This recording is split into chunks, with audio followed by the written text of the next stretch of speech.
जाना था ससुराल से मुश्किल रहने में रुसवाई थी। जाना था ससुराल से मुश्किल रहने में रुसवाई थी। हमने तेरे जहां में मौला कैसी किस्मत पाई थी। सास ससुर की खिदमत में हमें सारा दिन लग जाता था, फिर भी हमको बीवी ने हर बात पे डांट पिलाई थी। हम ही थे तकदीर के मारे जो इस घर में ब्याहे गए। हम ही थे तकदीर के मारे जो इस घर में ब्याहे गए, वरना बहुत से दामादों की लॉटरी भी निकल आई थी। अब रोते हैं उस दिन को जब हाँ कहकर मुस्काए थे।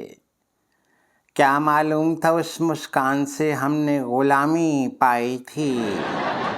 बन गए घर दामाद तो फिर भला कौन हमें इज्जत देता।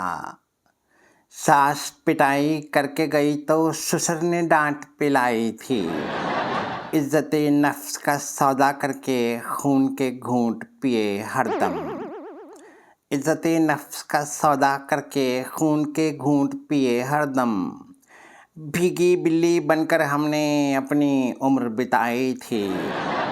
जाना था ससुराल से मुश्किल रहने में रुसवाई थी।